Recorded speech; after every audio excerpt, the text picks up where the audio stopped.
ولا حجرا ولا عصا، بنشوفهم بأيديهم يرفعون أيديهم الاثنين، ليس في أيديهم شيء، كلنا رأيناه، كلكم تشهدون على هذا. هل هؤلاء محاربون؟ ليسوا والله محاربين، هم أناس يسعون إلى ما يعتقدون أنه حق. هم يريدون أن يعود الرئيس الذي انتخبوه انتخابا حرا باعتراف الجميع، الصديق والعدو، انتخبوه بحرياتهم وإرادتهم. قبل أن تمر سنة نعود إلى ما كنا عليه بعد ما خلصنا من العسكرية والاستبداد والتسلط الذي استمر علينا 30 سنة أو قل 60 سنة. نصبر 60 سنة على التسلط، ولا نصبر سنة واحدة، لا نصبر شهرين، لأن من قبل شهرين ما يتم على محمد مرسي والعقاب عليه والحرب ضده. نحن نرى هؤلاء الذين يعتصمون في هذه الميادين أناسا مصلين لله، راكعين ساجدين خاشعين قانتين، لا يريدون شرا بأحد ولا يعتدون على أحد ولا ينون. هذا ما نعتقده وما رأيناه بأعيننا، ولكن للأسف هم الذين اعتدي عليهم، ضربوا وهم معتصمون حينما يصلون الفجر أمام الحرس الجمهوري، وحينما يصلون التراويح، أو حينما يصلون العصر، أو في أثناء الصلاة يضربون وتطلق عليهم الرصاص الحي وبالمولوتوف وبكل ما. وأحيانا الجيش الذي كان يفترض أن يحمي هؤلاء، الجيش والشرطة مطلوب منها الحماية لهؤلاء ومفروض عليها، ولكن هي التي تضربهم. لم يذهبوا هم إلى الشرطة ولا إلى الجيش هو الذي جاء إليهم، وكانوا معتصمين عند الحرس الجمهوري. ما الذي جاء بالجيش إليه؟ وقتلهم، قتل منهم 100 وجرح منهم آلاف في أول معركة، والمعارك استمرت بعد ذلك. هؤلاء الناس الذين رأيناهم، وللأسف إن الإعلام المصري يخفي هذا، لا يريهم أي شيء من هذا. نحن لولا الجزيرة ولولا قناة حوار وقناة اليرموك والمستقلة وقنوات تشهد بأن هؤلاء مسالمون كل المسالمة، لماذا نعتبرهم إرهابيين ونطالب المصريين أن يخرجوا ضد هؤلاء الإرهابيين؟ والله هذا ظلم. نحن لا نريد للمصريين أن يتقابلوا بعضهم ضد بعض. المصريون شعب واحد، أبناء بلد واحد، أصولهم واحدة مهما اختلفت دياناتهم وما اختلفت اتجاهاتهم. في مسلمون وفي أقباط، في الإسلاميون والليبراليون وماركسيون واشتراكيون، كلهم أبناء بلد واحد. نريد الجميع أن يتفقوا على مصلحة بلدهم. لماذا قبلوا في أشياء في أثناء حكم محمد مرسي ورفضوها الآن؟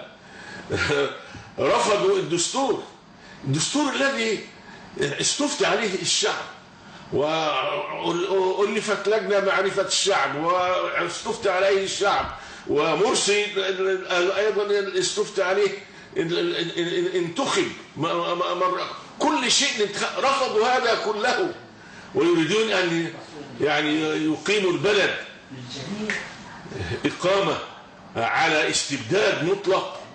نحن نرفض هذا، ونطالب الشعب المصري أن يحتكم إلى الشرعية الذي يرضاها الله ورسوله. الله سبحانه وتعالى في كتابه أمرنا أن نطيع أولي الأمر. يا أيها الذين آمنوا أطيعوا الله وأطيعوا الرسول وأولي الأمر منكم. الرسول عليه الصلاة والسلام يقول: من كره من أميره شيئا فليصبر.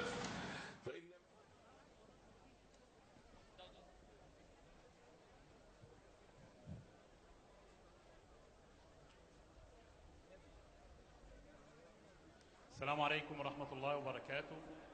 تعودنا على ان مع الافطار نجيب مسؤول، ومسؤول شريف يرجع لنا الايام الجميلة اللي مضت منا، عشان نقارن ما بين الموجود الان واللي كان موجود واللي هيفضل ان شاء الله في المرحلة الجاية موجود.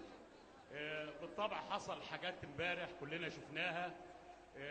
بعض الزملاء قالوا لينا ان التلفزيون المصري امبارح كان في حالة ارتباك كبير، لانهم يجيبوا خبراء فنيين. وعشان بس تعرفوا قبل ما نبدأ برنامجنا، قالوا ان هم بيفبركوا فيديوهات عشان يطلعوا الفيديوهات المتفبركة ديت قدام الرأي العام على ان في ارهاب وان في تطرف. بس الرجال اللي جوه الاذاعه والتلفزيون سربوا الخبر بدري، شكلهم هيغيروا او هم على قديم والله اعلم، لكن احنا بنقول لهم كده كشفت اللعبة. امبارح هم خايفين من بكرة ما تطلعش معاهم غير الدفعة اللي انتوا عارفينه، كل ما تمشي في ميدان التحرير تقول يا دفعة تلاقي 100 واحد بص وراه على طول. اول ما تقول يا دفعة تلاقي 100 واحد بص وراه. هم عشان يلحقوا نفسهم جم صوروا امبارح بالليل بعد صلاة الفجر، وصوروا بعد النهار ما طلع. ليه بقى؟ الله اعلم. انتوا عارفين خالد يوسف وافلام خالد يوسف، وعارفين كويس جدا لو العدد أثر ازاي هيعملوا الشرايط بتاعتهم. خلينا نبدأ الحلقة ونقول ونرحب بالباشمهندس سعد الحسيني وحافظ كفر الشيخ. مرحبا بيك.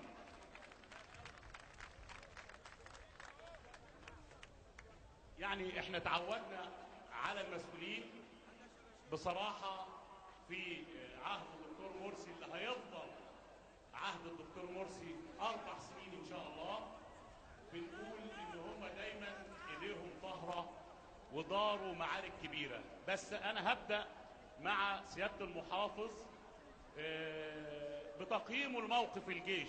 كان راجل مسؤول في الدوله، وكان في احتكاكات مستمره ما بينه وبين قيادات الجيش المختلفه. عاوزين نقول ازاي تقيم يا باشمهندس الوضع بتاع الجيش الحالي وكيفيه محاوله توريط الجيش فيما نراه، خاصه بعد خطاب الخزي والعار للسيسي اللي بيعلن فيه حرب إبادة على شعب مصر. بسم الله الرحمن الرحيم. الحمد لله رب العالمين، والصلاة والسلام على أشرف المرسلين. أسأل الله سبحانه وتعالى إفطارا هنيا، وأسأل الله سبحانه وتعالى إجابة للدعاء للصائم عند فطر دعوة مستجابة. فأدعو الله لكل مسلم يفطر الآن في جميع أنحاء العالم أن يدعو ودعوته مستجابة إن شاء الله، أن يقي بلادنا الشرور ما ظهر منها وبطن، يجعل بلادنا أمنا سخاء وسائر بلاد المسلمين، وأن يجنبها من كل مكروه وسوء. هذا ما نرجوه، وهذا ما ندعو الله سبحانه وتعالى به، ونسأل الله أن يجنبنا هذه الشرور كلها. في الحقيقة يجب أن أفرق في هذه دائما بين الجيش كمؤسسة وطنية عظيمة عريقة. الجيش ده العظيم ده لن ننسى له فقط عبور أكتوبر العظيم في 10 رمضان، ولكن النبي صلى الله عليه وسلم يقول: لزوال الدنيا أهون عند الله من قتل امرئ مسلم بغير حق. الدنيا كلها تزول ولا يقتل واحد مسلم. الإسلام لا يقبل أن تقتل هرة، امرأة حبست هرة وماتت الهرة، فالنبي صلى الله عليه وسلم أخبرنا أنها دخلت النار. لا يقتل حتى الحيوان، فما بالك بالإنسان. ما قاله السيسي يعتبر تحريضا لقسم من الشعب المصري ضد القسم الآخر. هو يقول أننا نحارب الإرهاب، يعتبر أن الآخرين إرهابيون. لماذا كانوا إرهابيين؟ ما حملوا سيفا ولا عصا، هم الذين تحملوا الشعب المصري. إذا كان الإخوان هم الذين حملوا طوال التاريخ آلام الشعب المصري، ولكن الذين في الميادين الآن ليسوا إخوانا وليسوا سلفيين وليسوا إسلاميين فقط. الإسلاميين قلة منهم، هؤلاء ملايين من الشعب المصري. الشعب المصري بكل مكوناته وبكل طوائفه وبكل أديانه وبكل اتجاهاته. هذا الشعب ليس إرهابيا، بل هذا الشعب ظلم ظلما مبينا. ولذلك أنا أحرم كل التحريم أي إساءة إلى هذا الشعب. كل من يطلق رصاصة ضد هذا الشعب مسؤول أمام الله وأمام التاريخ وأمام إخوانه في مصر عن هذه الرصاصة. لا يجوز أن تطلق رصاصة على صدر مصري. إذا كان عندنا رصاصات نطلقها على أعدائنا الذين يقتلوننا، أما أن نطلقها على إخواننا فهذا حرام حرام حرام.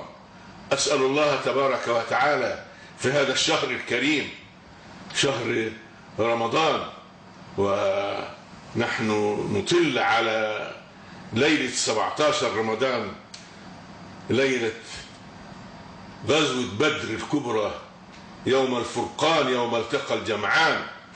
نسأل الله عز وجل أن ينصر الحق على الباطل وينصر العدل على الظلم، وأن يشد أزر إخواننا المؤمنين الذين يعملون من أجل مصلحة مصر وأمن مصر واستقلال مصر وحرية مصر.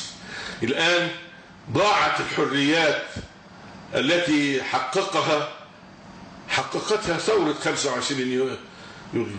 الناس ما الذي أقام ما قالوا 30 يونيو؟ الحرية التي أطلقها محمد مرسي.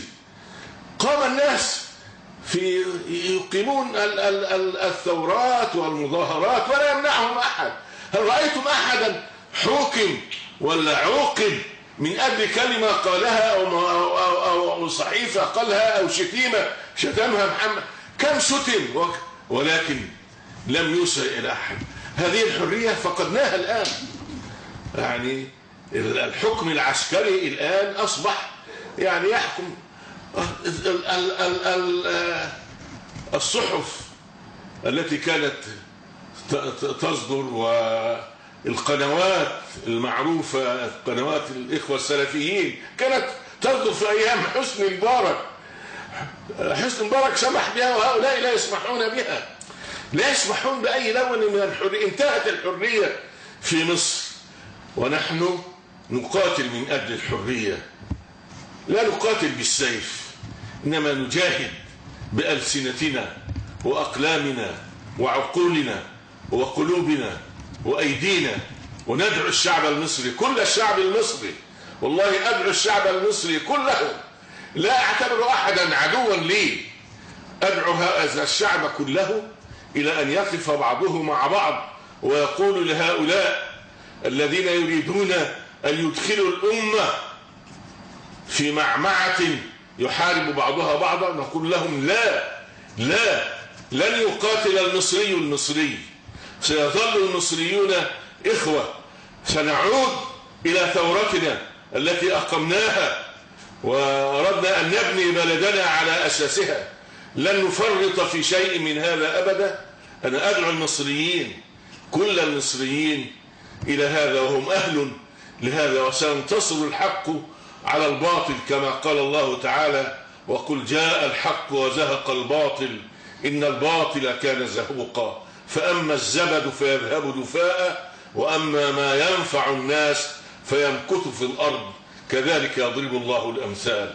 أسأل الله تعالى لإخوتي المصريين ولإخوانهم من العرب والمسلمين جميعا أن يؤمنهم من خوف، وأن يعيد إليهم السكينة والطمأنينة، ويجمع كلمتهم على الهدى وقلوبهم على التقى ونفوسهم على المحبة وعزائمهم على عمل الخير وخير العمل. ربنا عليك توكلنا وإليك أنبنا وإليك المصير، والسلام عليكم ورحمة الله وبركاته.